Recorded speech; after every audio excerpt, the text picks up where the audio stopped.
If you're drawn to dark atmospheric romance, where isolation sharpens desire, silence hides intention, and attraction grows in the spaces you aren't meant to see, hit like, subscribe, and turn on notifications. This is the story of the estate I was hired to clean, and the man who watched me from the darkened rooms. I don't realize the house is occupied until the second day. That's the first mistake. The estate sits at the edge of town, hidden behind iron gates and old trees that lean inward like they're trying to listen.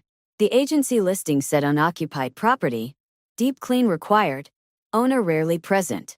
High pay, minimal interaction. I took the job because I needed money and silence in equal measure. The first day I work with music in my ears, doors open, light flooding in through tall windows veiled in dust. The house smells old, not rotten, just forgotten, like it's been waiting. I don't feel alone, but I tell myself that's just nerves. The second day I find the study door closed. I'm certain I left it open. The handle is warm. I hesitate, then knock because I don't know why I knock, only that something in me knows I should. No answer. I open the door. The room is dark, curtains drawn, air cooler than the rest of the house. The desk is immaculate. A glass of water sits half full, condensation still clinging to the side. Someone has been here. My pulse kicks up. I step back slowly and close the door. I don't report it. That's the second mistake. I start noticing things after that.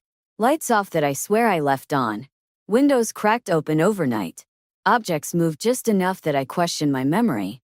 And the feeling. Not being watched exactly. Being observed. Like I'm a variable someone is tracking. On the third night, I stay late to finish the West Wing. Dusk bleeds into night without ceremony.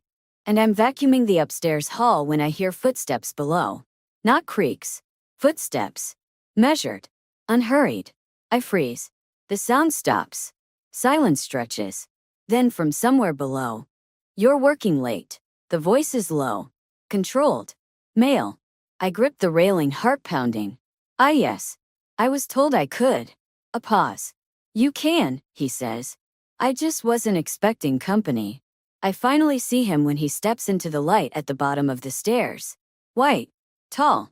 Mid-30s, maybe older. Dressed simply, dark shirt. Sleeves rolled back from forearms that look like they've done more than type. His face is calm. Watchful. Not surprised. I'm sorry, I say. The listing said the house was empty. It usually is, he replies. When I want it to be. That should scare me more than it does. I can leave, I add quickly. He studies me in silence. The weight of his attention settles heavy and deliberate. No, he says finally. Finish your work. Not a command. A decision. His name is Julian. He doesn't offer his last name. He doesn't explain why he's here. He watches me from doorways after that, not constantly, not obviously. Just present. I catch glimpses of him reflected in glass. Standing in rooms I thought were empty. Leaning against walls like he's listening rather than looking. You don't have to stay hidden. I tell him once, unable to stand the tension. I know you're here. I know, he says.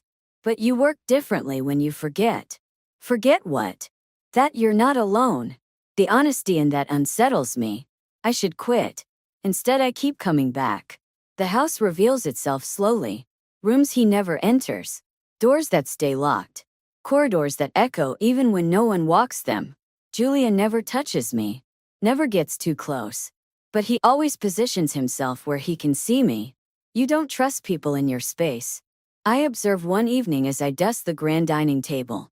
I trust them when I choose to, he replies. And you chose me? Yes. Why? He considers. You don't pretend not to notice things. You just decide which ones matter. That lands deeper than expected. The watching changes tone. It becomes intimate. He learns my habits before I realize it. Sets water out where I work longest. Adjusts the heat in rooms I linger in. Leaves doors open that I usually close. You pay attention, I say. So do you, he replies. I realize then that I know his patterns too. How he never eats when I'm there. How he disappears at night and returns before dawn. How he watches windows instead of mirrors. One night I asked the question that's been pressing against my ribs. Why keep the house so dark? He doesn't answer immediately. Because darkness hides less than people think, he says finally. It just makes truth harder to ignore. The first boundary breaks quietly. I'm cleaning the master bedroom when a storm hits without warning. Thunder shakes the windows. The power cuts out. I gasp. Julian is there instantly, hand hovering near my elbow, not touching. You're safe, he says. I nod, breath shallow. You don't like sudden noise, he notes. I don't like surprises, I correct. His mouth curves faintly. Neither do I. The lightning flashes, illuminating his face inches from mine. For the first time, he doesn't step back. Neither do I. The moment stretches. Then he moves away. That restraint does something dangerous to me. After that, the tension is unmistakable. It lives in the air between us. In the way his gaze lingers when I bend to clean low shelves. In the way my skin hums when I feel him behind me, close enough that I can sense his heat. You could ask me to leave, I say one afternoon. You could leave on your own, he replies. But you don't want me to. No, he admits. I don't. And you don't act on it. No. Why? Because want isn't permission, he says quietly. And I don't take without consent. The words echo in my chest. I start staying later on purpose. He notices. You don't rush home anymore, he says. I like finishing things properly, I reply. His gaze sharpens. Do you? Yes. Even when they lead somewhere complicated? Especially then. Something shifts in his expression, something like approval, edged with warning. The truth comes out on the sixth night. I find a room I wasn't supposed to. It's empty except for surveillance monitors. Screens showing different angles of the house. Including the halls I clean. Including me. My stomach drops. Julian appears in the doorway, face unreadable. You weren't meant to see that yet, he says. Yet. My voice shakes. You've been watching me. Yes. That's not okay. I know, he replies calmly. Which is why you can leave. And if I don't? Then I explain, he says. And you decide whether to stay. The honesty disarms me. Why? I whisper. Because I don't let people into my life, he says. I observe them first. And I passed. He meets my gaze. You didn't flinch. I don't know whether to run or step closer. I do neither. Turn them off, I say. He does. Immediately. That matters. After that night, everything is different. He stops watching from a distance. He sits with me. Talks. Asks questions. Real ones. What do you want when you're alone? What scares you when you're not? What would you do if no one was looking? I answer. So does he. Piece by piece. The intimacy deepens without touch. Until one night, it becomes unbearable. We're standing in the library, rain hammering the windows, the house wrapped in shadow and sound. You're not hiding anymore, I say. No, he agrees. And you're still watching. Yes. Why? Because now, he says, stepping closer. You're watching me too. I swallow. Julian. If you ask me to stop, he says, voice low, I will. And if I don't, then I don't. The line trembles between us. Touch me, I say. He doesn't move.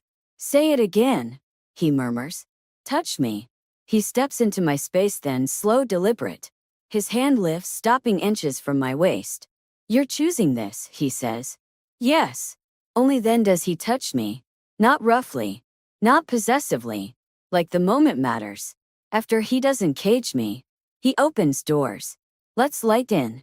You don't belong to this house, he says one morning. You chose to enter it. And you? I ask. I chose to be seen, he replies. That's the most dangerous thing he could have offered. I finish the job. I don't leave. Not because I'm trapped. Because I choose to stay. The estate doesn't feel empty anymore. Neither do I. And the man who once watched me from the darkened rooms? He stands beside me now. Fully visible. Fully aware. And no longer pretending he doesn't want to be seen. And no longer pretending he doesn't want to be seen. That changes the house more than any light ever could. Julian doesn't follow me as I finish the last details of my work. But I feel his presence in the quiet ways. Footsteps that don't hide anymore. Doors left open instead of closed. The sense that nothing is being withheld. The estate exhales. So do I. On my final afternoon, I pack my supplies slowly, aware that endings don't always announce themselves when they arrive. Julian leans against the doorway, arms crossed loosely, watching without the distance he once kept. "You're done," he says. "Yes. You don't have to rush." "I'm not," I reply. And for once it's true. I pause at the threshold, hand resting on the frame. "You could have scared me away," I tell him quietly. "You know that." "I did," he says. "At first. And then I decided I wanted you to choose," he replies. "Not stay because you didn't know better." The honesty sits heavy and intimate between us. I step back inside. Not because I forgot something. Because I'm choosing. Julian doesn't reach for me. He doesn't block the door. He simply waits, still attentive, present in a way that feels earned. When I close the distance myself, his hand finds mine without hesitation this time. No watching. No sados. Just two people standing in the open, aware of exactly what's being offered, and accept it. The house no longer feels like a place meant to hide. Feels like a place that finally lets someone in. And so did he. And so did I.